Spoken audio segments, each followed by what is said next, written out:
Good afternoon, Lisa. Good afternoon, Andrew. Doctor Who Gets Enlightened, Part 4. Yes. Right, where did we leave it? Tegan's got a special jewel, hasn't she? She has, yeah. In her hair. Yeah, you get Wrack. Well, no, it's not in her hair, it's on the tiara in her Which hair. is in her hair. Yeah. And Wrack is having a giggle.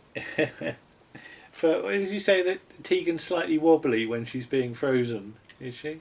No, I said she closed her eyes. Oh, right. Yeah. I thought she wobbled a little bit. Well, she might wobble a little bit, but yeah, no, because her eyes are open, then her eyes are closed, because it's more comfortable to have closed eyes. Yeah, right. You're standing there still for any length of time. But Wrack reanimates her. Yes.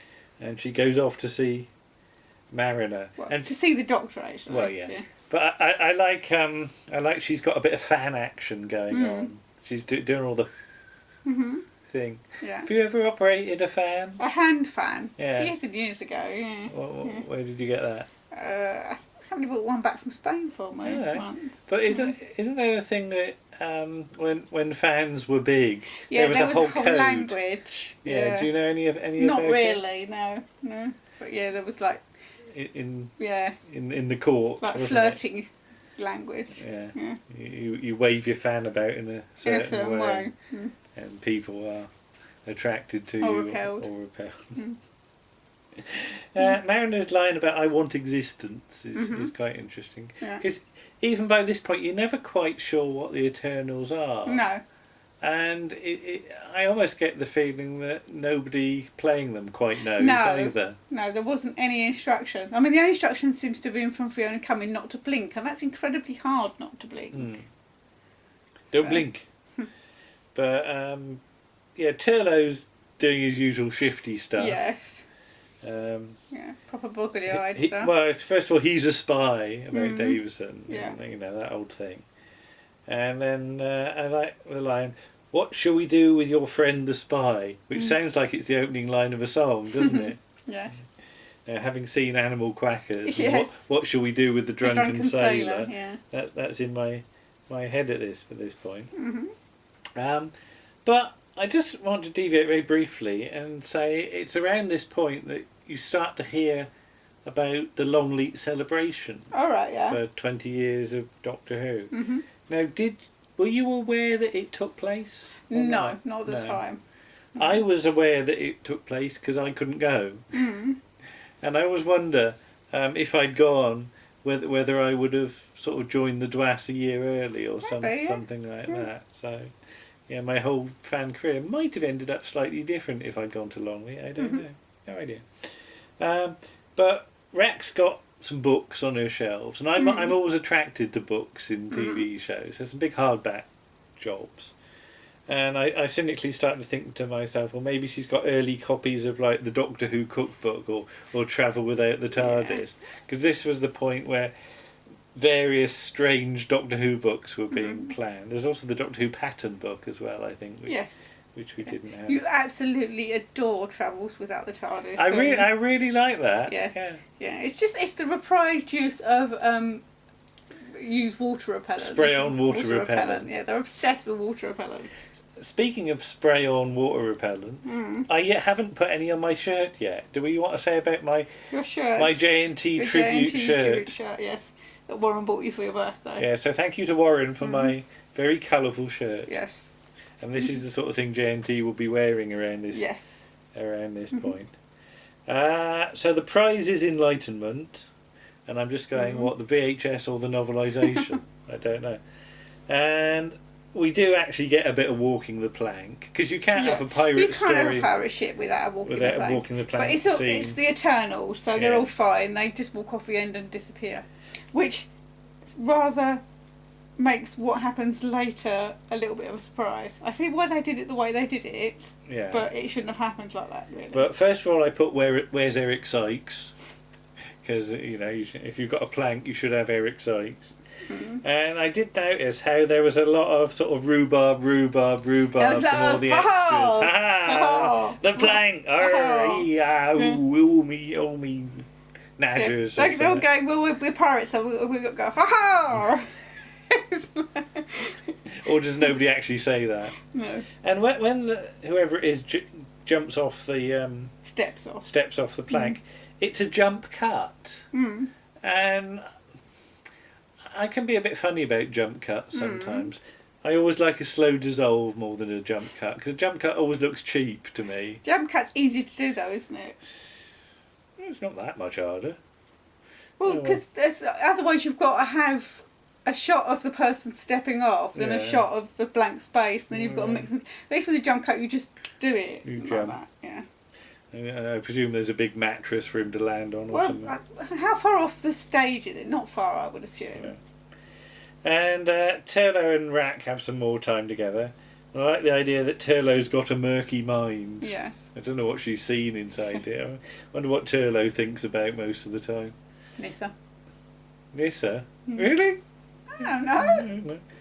Well, apparently he thinks about greed. Well, yeah, he wants... Unless he's thinking of Mr. Greedy. Perhaps he's a fan of Mr. Men books. I don't think so. And she's got slightly confused. I don't think so.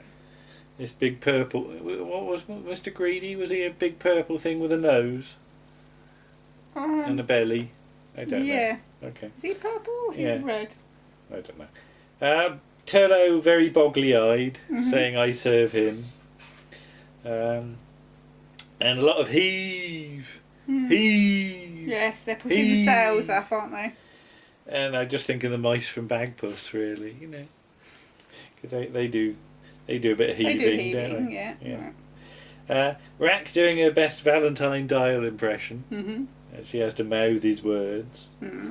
And this whole business with the jewel being bust. Do not get me started on it. Oh, go on, I have to ask. It's... Well, I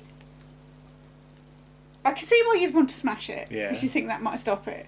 But having smashed it on a rug... Yeah, why not pick up the rug? Pick up the rug and throw the rug off rather than picking up... Because I don't know how to pick all the bits up. Well, yeah, even watching it on first time round, I remember thinking they haven't picked up all the bits. But I can partially excuse it. Because the jewel's so big. Fruit Pastilles. Right, here we go. What? Fruit what? Pastilles. Right, so there's me. Have a look at me jewel, Lisa. Okay, there's me jewel. Look. I'm calling it Jimmy, alright? Jimmy jewel. Okay. Yeah. So there's me jewel. So, if we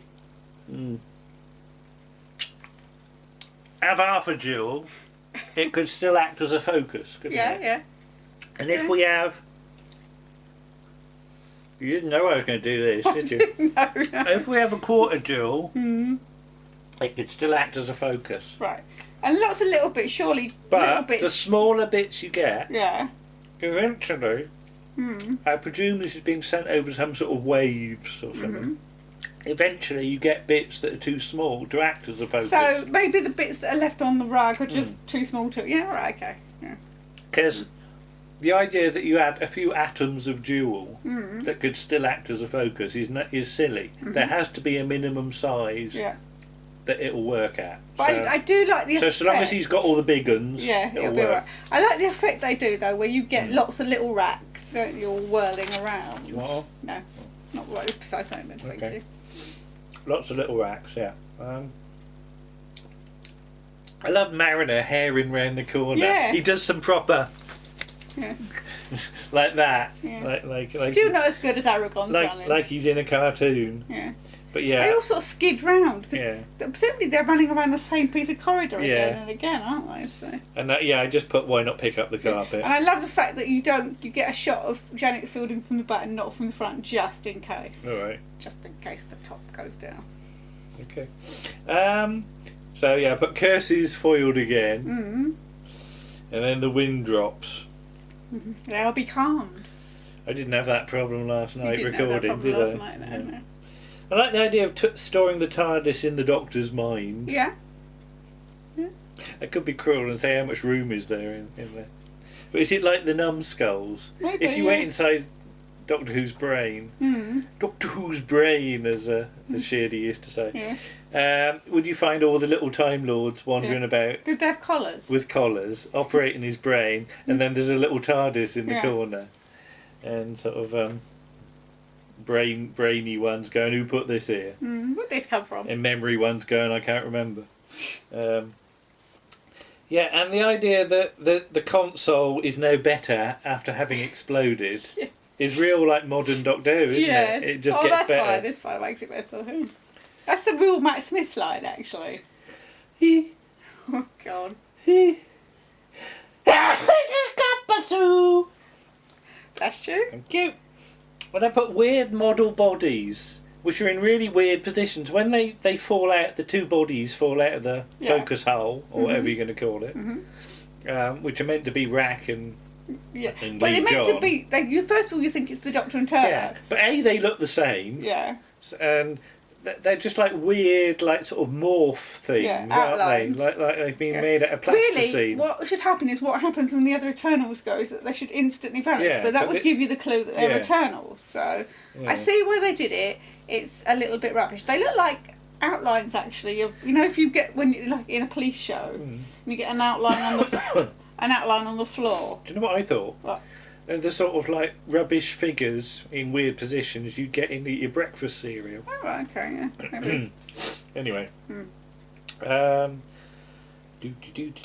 when all the other Eternals on the ship disappear, why are they all bustling about? Are they Eternals or are they whoever's on the ship. Yeah. They're all sort of running and back and forth and getting in each other's way. Yeah. And I just like a load of scared sheep or something. I've never been that close to sheep. So. And I put, so there are two Guardians after all. This is, I think, the first time you see them in the same room, isn't it? So, and when they put the thing down and they have to shield their eyes from what is like a sort of 60-watt light bulb, 60-watt light bulb. It's a slightly rubbish prize. So for Eternals, couldn't they get some like dark glasses or something? Sorry, for Guardians, couldn't they have got some snazzy dark glasses or something like that? I'd like to see like sort of Valentine Dial with his shades on, and maybe the White Guardian could have Dame Edna Everage ones or something like that.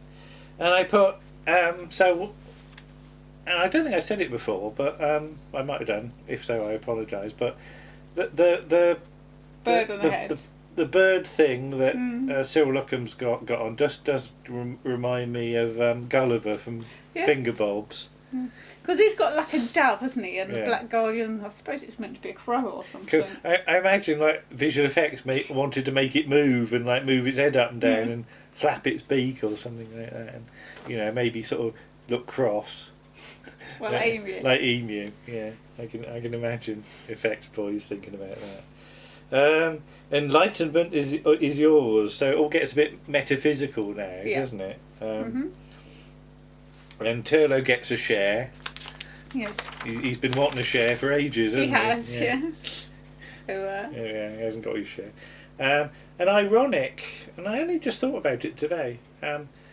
John Nathan Turner said about The Key to Time that he always felt it was a disappointing ending because they collected all these bits of the Key to Time and they just chuck it away again at the end. But they virtually do the same here. And I was going to say Turlo just chucks the jewel away. Well, because the Black Guardian says, you give me the jewel, you give me something, you place the jewel, so you can give me the Doctor and I will give you the TARDIS and the universe and blah blah blah. What would you do with the universe? Just shout. If I was Turlo, I would offered him what was in me pockets or something, like some Werther's originals or something. Give him his crystal back. Yeah. And some real It's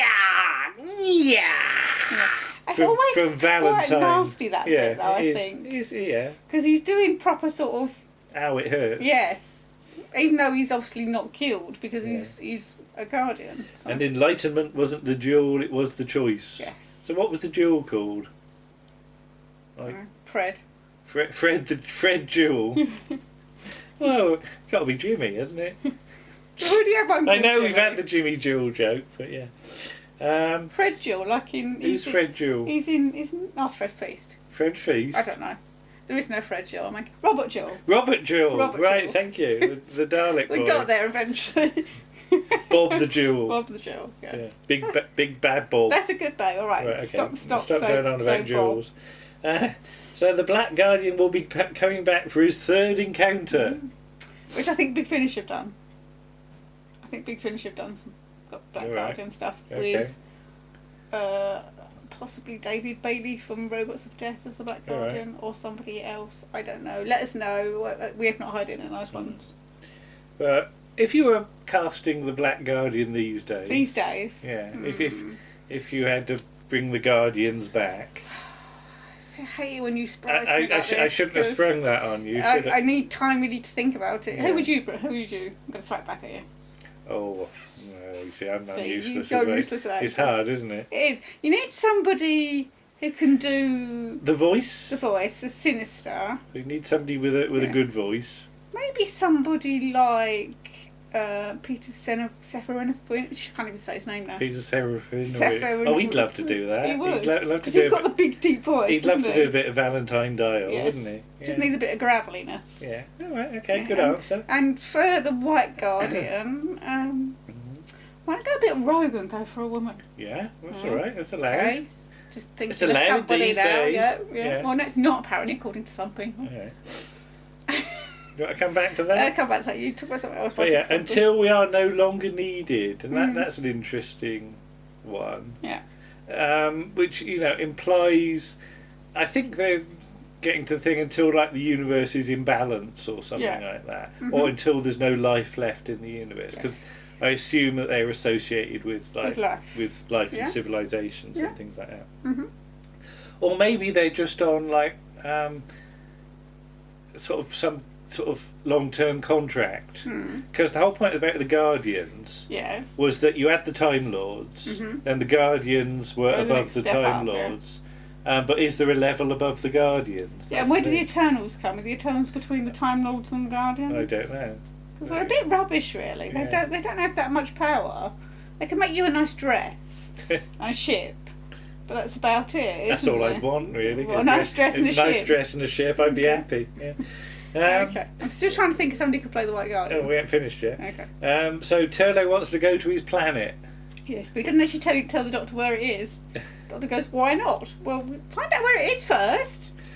And, of course, that doesn't really last anyway, does it? No, they end up in... I think it does strike me a bit of, how do we finish this this story in, 2 lines? Yeah, is it going to be... Do we do the laughing thing? Yeah. Or... Yeah. So it's difficult. But okay, there you are. There's Enlightenment. Mm-hmm. No, not got a name yet. I'm going to say Peter Bowles because he's just popped into my head for some reason. All right. As the White Guardian. As the White Guardian. With a tash. With a tash. Yeah. Nice white one. Okay. Because he can be all smooth and charming, can't he? Okay. Yeah. And he's never been in Doctor Who. I just thought of? Who's that? Ian Lavender. Well, that'd be interesting. Yeah. Oh, yeah. I can actually see Ian Lavender doing it. Yeah. With a beard. Yeah. Yeah. If you want. Yeah. Okay, there you go. Yeah. But there we be. Mm-hmm. There's Enlightenment. Yes. Generally good fun, I think. I do think you sort of lose a bit of the atmosphere in part 4.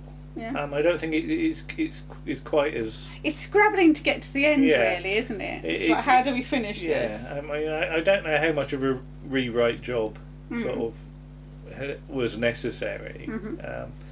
And I do think it's a shame Barbara Clegg doesn't come back, because she does have a number of different storyline ideas, none of which are taken up. But yeah, not.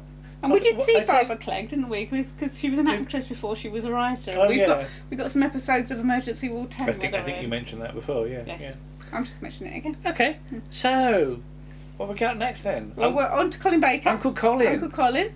Well, unfortunately, too early to be able to use the Blu-ray set for what we want to look at, but it is a story from that season. So we're going to do The Trial of a Time Lord, parts 9, 10, 11 and 12. Yes. Because that's all we can call it. Yes. We'll have that debate about what it's called next time. Or will we say what it's called? Or some people call it Terror of the Vervoids. Yes. But we shall have that. I'm sure we'll have that out next time. Yes. But we wanted to stick with 25-minute episodes, didn't we? Yes, because 45 minutes one, obviously, if we go into... this much detail. And Modern Who, we will need to get the 45-minute episodes. Yeah, so we need to sort of cut back a bit, I think. And never cut back in terms of detail. No. But there you go. And we'll see you all again soon. Okay. Bye-bye. Bye.